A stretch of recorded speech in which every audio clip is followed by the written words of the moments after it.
جانوروں کی کھالوں سے تیار ہوتی چیزیں تو آپ نے بہت سی سنی بھی ہوں گی اور دیکھی بھی ہوں گی، لیکن کیا کبھی آپ نے سنا ہے کہ کسی چیز کی تیاری میں انسانی کھال کا استعمال کیا گیا ہو؟ آج ہم ایک ایسی ہی چیز کا انکشاف کریں گے جس میں انسانی کھال کا استعمال کیا گیا ہے۔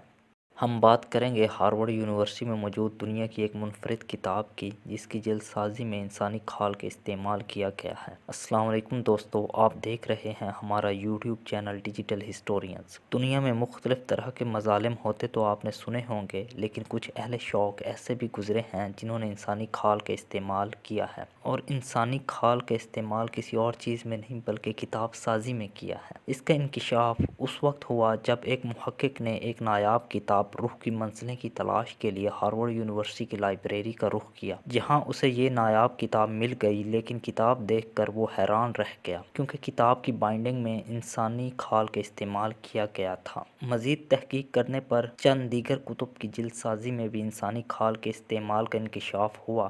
کتاب فوراً ہی سائنسی تجزیے کے لیے بھجوائی گئی اور سائنسدانوں نے تصدیق کر دی کہ یہ کتاب واقعی کھال سے تیار کی گئی ہے۔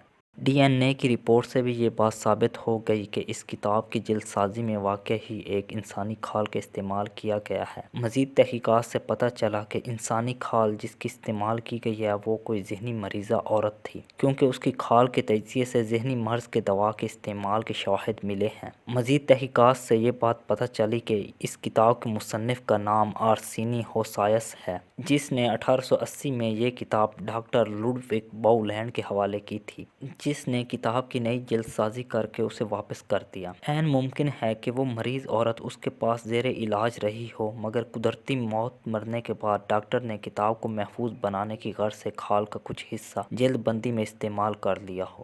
مزید تحقیقات سے یہ بات بھی پتہ چلی ہے کہ اس وقت کتابوں کی جلد میں انسانی کھال کا استعمال عام تھا۔ برطانیہ میں برسٹل ریکارڈ آفس کے جائزے سے بھی قیدیوں کی کھالیں استعمال کرنے کا انکشاف ہوا ہے، جیسا کہ جان ہارورڈ نامی قیدی کو 1821 میں پھانسی دی گئی تو اس کی کھال کا کچھ حصہ بھی جلد سازی میں استعمال کر لیا گیا تھا۔ اس زمانے میں قیدیوں کو پھانسی پر لٹکانے اور اس کے بعد ان کی کھال کا کچھ حصہ استعمال کر لیا جانا عام تھا، اور ایسا زیادہ تر قیدیوں کے ساتھ ہی کیا جاتا تھا جن کا کسی نہ کسی جرم سے تعلق ہوتا تھا۔ لیکن ہارورڈ یونیورسٹی میں موجود کتاب اپنی نوعیت کی انوکھی کتاب ہے، جس میں کسی مجرم کی کھال کا استعمال نہیں کیا گیا بلکہ ایک مریضہ کی کمر کی کھال استعمال کی گئی ہے۔ جب غور سے دیکھا جائے تو آج بھی اس پر انسانی جلد کے مسام واضح نظر آتے ہیں۔ اس پر ایک رائے یہ بھی پیش کی جاتی ہے کہ ڈاکٹر آرسینی کہتا تھا کہ انسانی روح پر لکھی گئی کتاب کی جلد بھی انسانی ہی ہونی چاہیے۔ دراصل یہ کتاب روح اور موت کے بعد کی زندگی کے متعلق مضامین کا مجموعہ ہے جو کہ 19ویں صدی میں شائع ہوئی، اور اس کا موضوع روح کی تقدیر ہے۔ اس کتاب میں ڈاکٹر ہاؤلینڈ کا لکھا ایک نوٹ بھی دستیاب ہے،